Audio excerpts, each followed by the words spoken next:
여러분 안녕하십니까? 저는 여러분에게 예수 그리스도의 복음을 전파하고 있는 복음 선포자 박정혜 선교사입니다. 오늘은 누가 하나님의 자녀인가라는 제목으로 요한일서 8번째 시간 요한일서 3장 2절부터 7절까지의 말씀을 가지고 말씀을 전하도록 하겠습니다. 요한일서는 계속해서 누가 진정한 하나님의 자녀인지에 대해서 1장 1절 처음부터 계속 우리에게 얘기하고 있습니다. 사도 요한께서는 아버지와 아들 안에 있는 그 빛 가운데 있는 진정한 교제를 우리와 함께 나누길 원하신다면서 우리가 빛 가운데 나오라고 말씀하고 계십니다. 우리가 빛 가운데 행하면 우리가 하나님의 자녀라고 1장에서 말씀했습니다. 우리가 하나님께서 행하신 것처럼 우리가 행하면 하나님의 자녀라고 요한일서 2장에서 또 말씀하셨습니다. 3장에서도 반복되고 있습니다.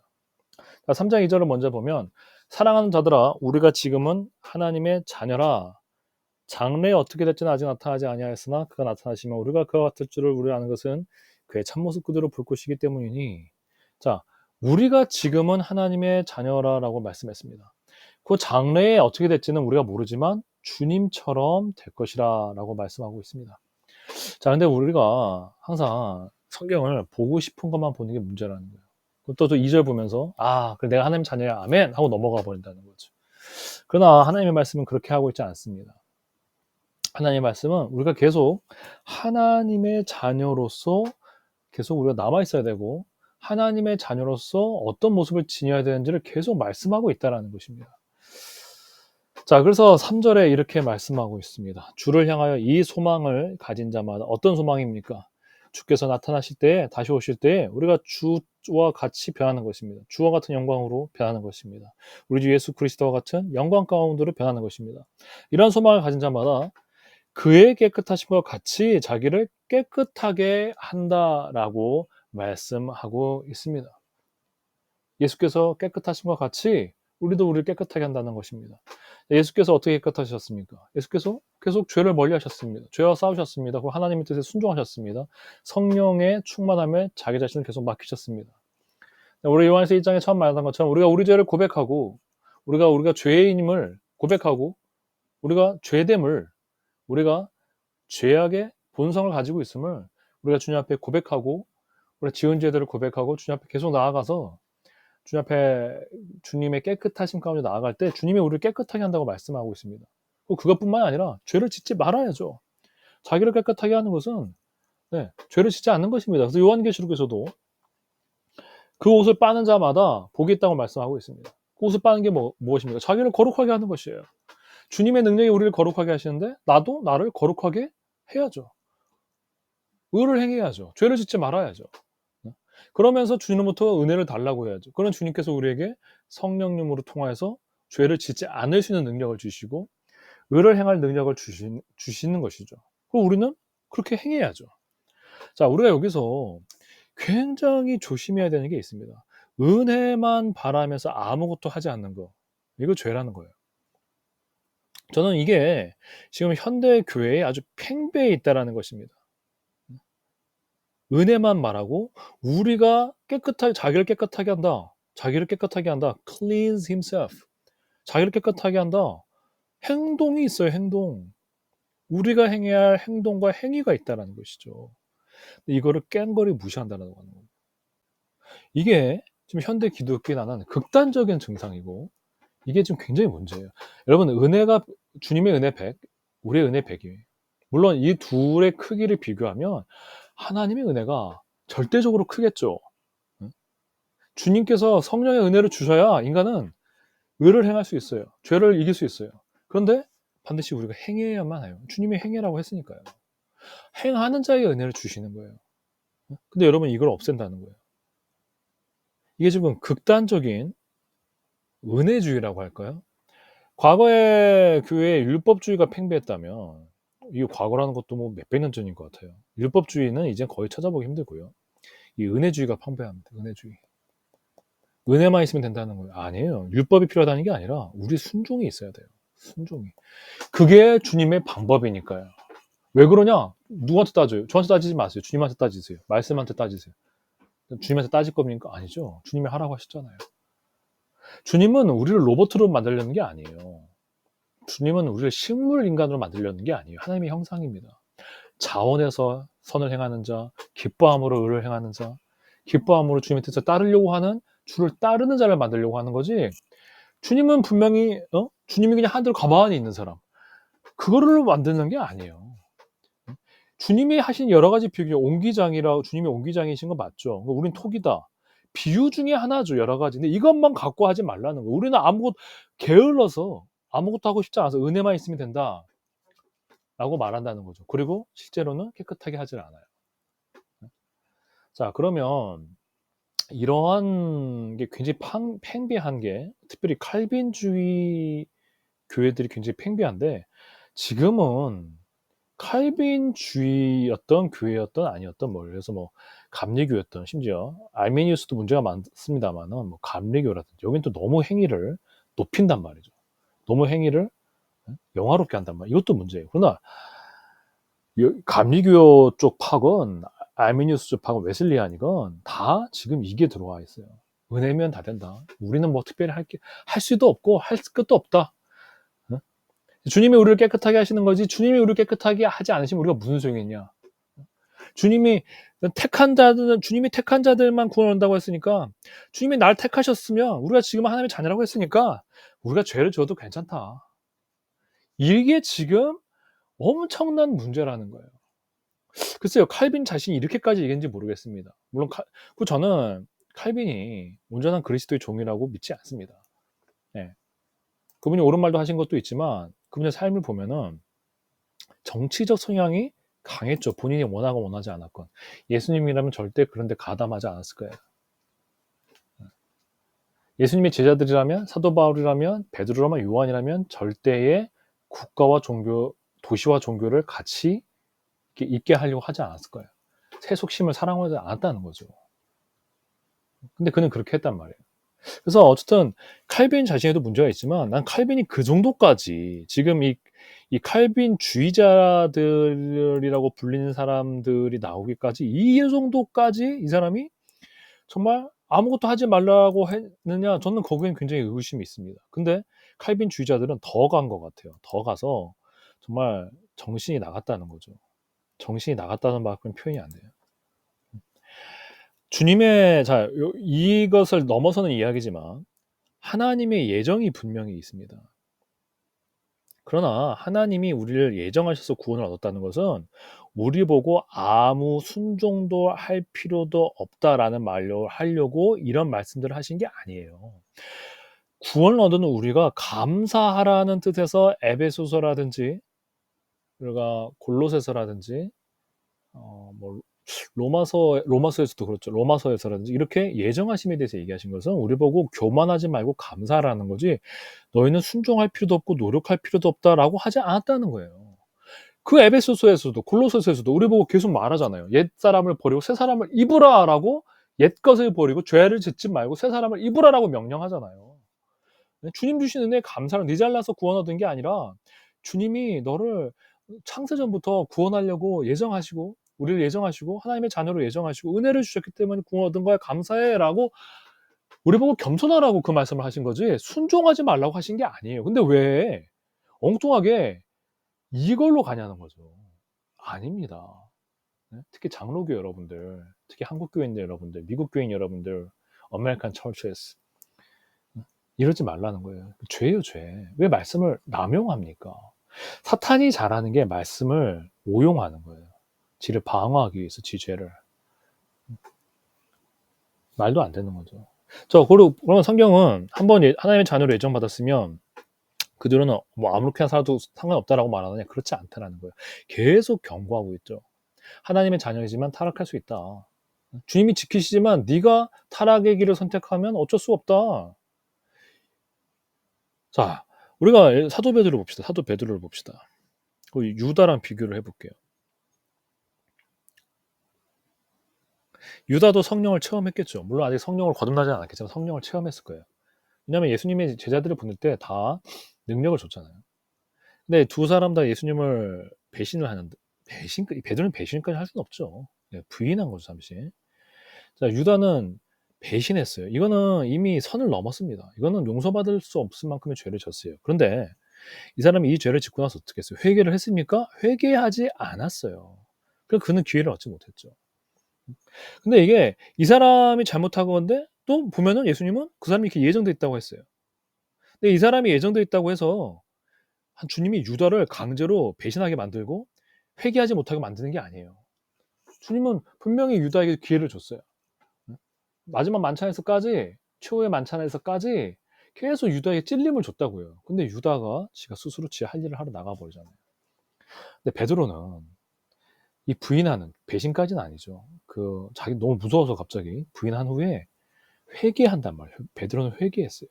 자, 그럼 여러분, 베드로가 회개하지 않았으면 베드로가 구원을 다시 회복했을까요? 아니죠. 그래서 예수님이 거긴 두 가지가 있어요. 예수님이 베드로를 지켰다는 말씀도 있고 동시에 네가 돌이켜서 회개하면 가서 형제들을 다시 네가 붙들라 그랬잖아요. 내 양을 치라 그랬잖아요. 본인이 회개해야 되는 거예요. 주님이 지키시지만, 주님이 보호하시지만 본인이 회개하고 순종해야 되는 거예요. 두 개 같이 있어야 되는 거죠. 물론 이게 더 크겠죠. 그러나 같이 있어야 된다는 거예요. 성경은 절대 주님이 보호하시니까 넌 아무것도 회개할 필요도 없다 이렇게 말씀한 적이 없어요. 그렇게 나오지 말라는 거예요. 여러분이 원하는 것만 따서 원하는 것만 딱 고른 다음에 주님이 보호면 다 된다고 했으니까 우리 회개할 필요도 없지. 심지어 거기에 또 이게 논리적이다. 자기 논리까지 겹쳐서 원하는 거에 논리까지 겹쳐서 궤변을 만들지 말라는 거예요. 여러분 주님이 우리를 그건 단적으로 얘기해 봅시다. 주님이 우리를 보호하시고 주님이 우리를 지키신다고 해서 그럼 죄를 막 져도 됩니까? 이게 말이 됩니까? 논리 말고요. 여러분 양심이 묻고 싶어요. 이 양심이 말이 되는 얘기입니까? 아니잖아요. 양심의 말이 되지 않는 말을 논리로 집어넣지 말란 말이에요. 주님이 우리에게 주신 놀라운 은혜를 어떻게 우리가 죄로 갚을 수가 있습니까? 그건 말이 안 되는 거지 않습니까? 그래서 주를 향하여 이 소망을 가진 자마다 그의 깨끗하심과 같이 자기를 깨끗하게 한다라고 지금 성경은 말씀하고 있습니다. 주님의 진정한 자녀는 주님의 깨끗하심과 같이 자기를 깨끗하게 하는 것이고 반대로 죄를 짓는 자마다 불법을 행하나니 죄는 불법이라. 자, 그가 우리 죄를 없애려고 나타나신 것을 너희가 안 하니 그에게는 죄가 없느니라. 예수님을 말하는 거죠. 예수님은 우리 죄를 없애려고 오셔서 단순히 우리 죄값을 대신 받으셔서 벌을 안 받게 하시려고 한 게 아니라 우리 안에서 죄를 없애서 우리를 깨끗하게 하려고 오셨다는 것입니다. 이게 주님이 십자가에서 죽으신 목표예요. 단순히 우리 죄 안 벗고 천국 가게 하려고 하는 게 아니라 그것을 넘어서서 우리로 죄를 짓지 않게 하려고 오신 거예요. 우리 안에 있던 죄를 없애려고 오셨대요. 우리 옛사람은, 우리 본성은 죄를 가지고 있지만 그 죄를 없애려고 오셨다는 거예요. 내 자신은 죄의 힘을 가지고 있지만 주님은 그걸 없애려고 오셨어요. 그래서 우리가 우리 주 예수 그리스도 안에 있으면 죄가 작용을 하질 못해요. 내가 정신 차리고 깨어서 예수 그리스도를 바라보고 예수님과 교제하고 예수님께 순종하는 마음을 가지고 있으면 죄가 내 안에서 작용을 하지 못해요. 왜요? 주님께서 우리를 다스리시기 때문이에요. 주님께서 내 안에서 죄를 없애시기 때문이에요. 주님의 능력으로.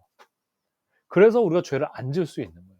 근데 반대로 내가 예수 그리스도 안에 거하지 않고 있으면 주님의 이 죄를 없애는 능력이 내 안에서 발생하지 않기 때문에 주님이 내 안에서 효력을 발생하시지 않기 때문에 죄를 짓게 돼요. 그래서 그 안에 거하고 있으면 범죄하지 않는다고 하셨어요. 범죄한 자마다 그를 보지도 못하였고 그를 알지도 못하였다. 얼마나 무서운 말씀이에요. 자, 내가 범죄를 하게 되면 나는 어떤 사람이냐면 주님을 보지 못하고 알지도 못하는 자가 돼버려요. 내가 어제까지 아무리 주님을 섬기고 있었어도 내가 주 안에 거하지 않고 범죄를 하면 주님을 보지도 못했고 알지도 못하는 자가 돼요. 마술사 시몬이 어, 어, 전도자 빌립에 의해서 그가 회개하고 심지어 나중에 베드로와 비롯해서 사도들이 오셔서 안수를 했을 때 그도 성령을 받은 것 같아요. 거듭났겠죠. 성령을 받으면 거듭나요. 심지어 초대교회지 않습니까? 자, 그랬는데 그가 범죄하죠. 어떤 범죄를 해요? 그 성령을 돈으로 살 생각을 하잖아요. 그랬더니 그 사람은 거기서 구원을 거의 잃어버렸어요. 잃어버렸어요. 그래서 사도 베드로가 "너 지금 완전히 저주받은 자가 됐다."라고 하잖아요. 이렇게 되는 거예요. 그 회개하면 혹여 주님이 널 돌리실 거다라고 얘기하잖아요. 그러면 그 상태에 범죄를 해 버리면 그 상태에서는 주를 알지 못한 자가 되는 거예요. 자, 우리가 지금은 하나님의 자녀예요. 지금이라고 그랬죠. 지금은 어떤 때예요? 지금 사도 요한이 생각할 때는 너희가 지금은 주님 안에 있으니까 괜찮아. 너희는 주님의 자녀야. 그런데 너희가 범죄하면 주님 밖에 있는 사람이 되는 거예요. 구원을 잃는 거예요. 여러분, 구원은 하나님, 우리가 하나님 안에 있을 때의 구원이 있는 거예요. 하나님 밖에는 구원이 없어요. 여기 멸망이에요, 멸망. 우리가 그리스도 안에 있을 때에만, 예수 그리스도 안에 있을 때에 여기에 구원이 있는 거예요. 주님과의 교제 속에서. 근데 내 주님 밖에 나온다? 멸망이에요. 죄 밖에는 없어요, 여기는. 이게 빛이고 빛 밖은 다 어둠이라고요. 여러분, 제발 사탄의 거짓말에 그만 속기를 바랍니다. 구원을 얻어서 내가 주님 안에 계속 거하고 있으면 문제 없어요. 내가 주님의 보호하심 가운데 있으니까. 근데 내가 주님의 보호하심 밖으로 나와서 또 내가 죄를 지으면서도 나는 괜찮아. 이건 사탄의 거짓말입니다, 여러분. 그래서 지금 7절에 뭐라고 말씀했습니까? 이걸 지우고 봅시다. 자녀들아, 아무도 너희를 미혹하지 못하게 해라. 의를 행하는 자는 그의 의로심과 같이 의롭고 죄를 짓는 마귀에 속하나니. 아멘. 너무 간단한 거예요. 속지 말라고 하는 거잖아요. 네. 속지 말라는 거예요. 네가 의를 행하면, 하나님의 의를 행하고 있으면 하나님과 같이 의로운 거고, 네가 죄를 짓고 있으면 네가 마귀에게 속했다는 거예요. 자꾸 사탄은 말도 안 되는 얘기. 네가 하나님의 자녀지만 죄를 지을 수도 있어. 또 뭐, 네가 이제 하나님의 자녀니까 너는 이제 이제 너는 아예 죄가 없는 사람이니까 이제 죄 있다고 얘기도 하지 마. 너는 하나님의 자녀니까 앞으로 죄를 지어도 주님이 용서해 주니까 괜찮아. 좀 죄를 지어도 괜찮아. 너는 하나님이 한번 의인이라고 했으니까 너는 이제 자랑하면서 너는 의인이라고 생각해. 자부심을 가져. 괜찮아. 그리고 네가 좀 죄를 져도 주님은 다 용서하실 거야. 너는 이제 의인이라고 한번 딱 도장을 받았으니까 무슨 죄를 져도 괜찮아. 여러분, 이게 사탄의 속삭임이라는 거예요. 이게 지금 목사들이 하는 얘기죠. 여러분, 말씀은 분명히 뭐라고 했어요? 너희를 미혹하지 못하게라고 했어요. 너무 간단한 거예요. 주님의 진리는 너무 간단한 거예요. So clear. 너무 분명한 거예요. 의를 행하면 우리가 그 의로움과 같이 의로워요. 죄를 짓는 자는 마귀에 속하니. 그럼 내가 오늘 날 돌아봤을 때 내가 주님 안에 있고, 먼저 성령님 안에 충만함 가운데 있어서 성령님의 뜻을 행하고 우리 주 예수 그리스도의 뜻을 행하고 있어야 돼요. 생각과 마음에서부터. 단순히 겉껍데기가 아니라 내 생각과 마음에서부터 의를 쫓고 의를 행하고 의로 충만하고 있어요. 그러면 내가 주님 안에 있는 거예요. 그러면 내가 주님 안에 있는 거고, 그러면 내가 오늘 지금은 주님의 자녀인 거예요. 그냥 내가 오늘 성령 충만하지 않아요. 주님의 안에 거하지 않고 내 안에 자꾸 죄된 생각들, 죄된 마음들, 악한 생각들, 음란한 생각들, 더러운 생각들, 탐욕들, 세상 걱정, 근심, 염려로 내가 지배를 당하고 있고, 또 그로 말미암아서 내가 그러한 동기로 살고 있어요. 뭘 하는데도 세상 걱정 가운데, 세상 욕심 가운데, 미워하는 마음 가운데, 증오하는 마음 가운데 하나님의 영광을 위한 게 아니라 내 자신을 위해서 살고 있어요? 죄를 짓고 있는 거죠. 그러면 우리는 마귀에게 속하는 거예요. 이 부활의 소망을 가진 자마다 자기를 깨끗하게 해요. 자기를 깨끗하게 하지 않는 사람은 부활의 소망을 가진 자가 아니에요.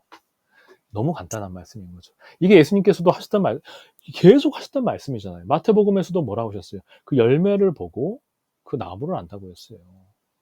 내가 죄의 열매를 맺으면서 죄된 생각을 자꾸 하고 죄된 상상을 하고 죄된 마음을 가지고 있으면서 내가 내 자신을 위해서 살고 그냥 내 가족만 위해서 살면서 내가 무슨 의를 위해서 사는 사람이에요. 내가 무슨 주님의 나라를 위해서 사는 사람이에요. 그죠? 내 가족 먹고 사는 거, 내 부모님 어떻게 보필하는 거, 내 자녀들 보필하는 것만 온 하루 종일 그것만 생각하는 내가 무슨 의를 행하는 사람입니까? 그 의의 열매가 없는데 내가 어떻게 주님의 자녀예요? 주님의 자녀는 나를 위해서 사는 삶, 내 가족만 위해서 사는 삶을 뛰어넘어서 의를 위해서, 주님의 나라를 위해서, 주님의 의를 이 땅에 이루어지는 것을 위해서, 복음을 위해서 사는 자예요. 나를 정결하게 하는 자예요. 깨끗하게 하는 자예요. 마음을 깨끗하게 하는 자예요. 이 사람이 주님 안에 거하는 거예요. 당연히 저도 마찬가지죠. 제가 이렇게 말해놓고 제가 죄 가운데 행한다? 마귀에게 속하는 거예요. 제가 계속 회개하고 주님 안에 계속 거하고 내가 내 죄됨을 계속 인정하고 주님 안에 계속 주님을 의지해서 성령님 가운데 거하고 예수님의 그 공급하심 가운데 포도나무 대신 예수님의 그 영적인 공급하심 가운데 내가 살아가고 있다면, 순종하고 있다면 내가 주님의 자녀인 것이죠.